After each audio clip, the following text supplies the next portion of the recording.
Hello, it's Jay. Let me check in, my first check in, with There Are Doors by Gene Wolfe, a I think 1988 novel.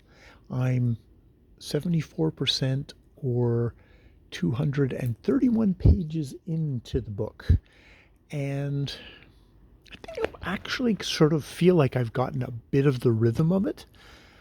Um, it is very much a dimensional hopping book of it's in a kind of a contemporary time, but the fellow who is going through the doors is sort of reacting like a normal human being would be.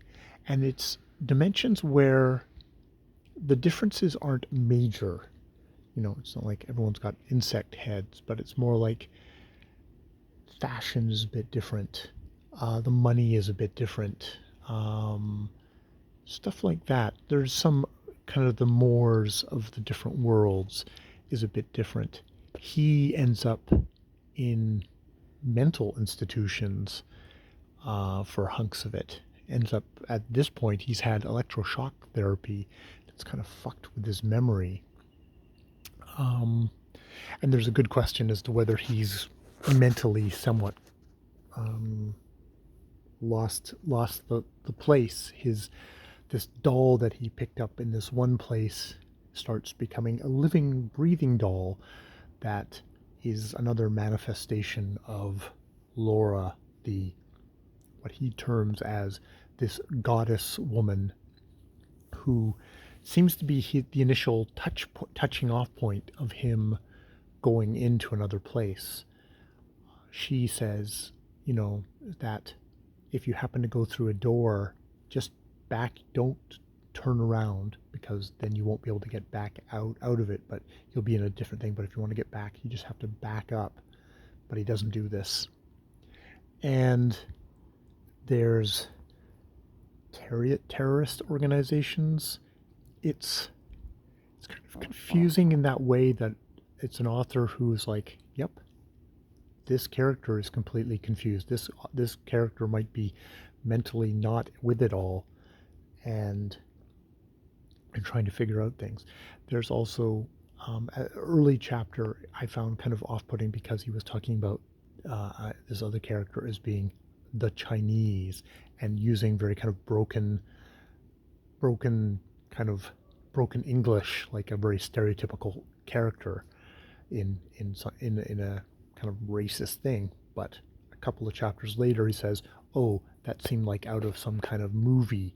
Like all the people that he knew who were Chinese American spoke, perfectly fluent English, or at least they wouldn't use this cliched language that like it's coming out of some bad pulp thing." And indeed, it was this store with kind of Chinese curios where he was sold a big pack of money for like 15 cents, but was actually money of his world, but it was seen as kind of funny money, just paper. Like basically, you're just going to pay how much it would cost to just print paper. So, but I'm kind of getting into it. I don't know how much I'm getting out of it. There's very much things about his, like the goddess and his kind of relationship with women, which is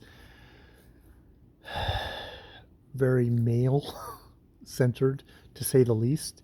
There's this thing now with the little doll, which is kind of infantile and talking about daddies and stuff like that, which because you can kind of take as like semi fetish kind of fetish, and his various relationships with the women. And like one maybe have been a prostitute I didn't pick up, but it seems to be referred to now as a prostitute that you'd pay money for. And indeed, there's something said about like, oh, women are just looking for the next the big score, and that it would be just cheaper to, pay someone to sleep with you than it would be to quote unquote fall in love. And women don't actually fall in love, which is like, really, it's that kind of very misogynistic kind of viewpoint of women, which you're never quite sure, is that just, it's, don't ascribe things to authors, but you do get a certain kind of commonality of how women get viewed in these worlds, and it's definitely through a male eye, and you kind of have to start thinking, well, the author is the male eye. Is that the why we're getting this kind of reflection? So, yeah, yeah. So that is There Are Doors.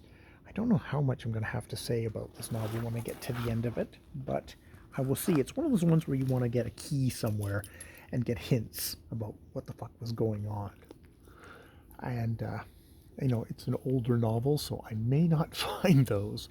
I will have to see what I can see. Just, some hints would be good so I don't feel like a complete moron. Though the thing would be to figure out as much as I can, record that, and then if I can find a key, say, but people said this, this, and this, and oh, that makes more sense. And just to be honest about my own, how I've found my way through this book. Because it doesn't seem to be just like it's a genre thing. It seems like it's more like he's creating different worlds here. But he's just laying out sensory data for you, and then you've got to kind of put it together. He's not putting it together for you, which is challenging as a reader. All right, I will leave it there. More videos later. I've been Jay.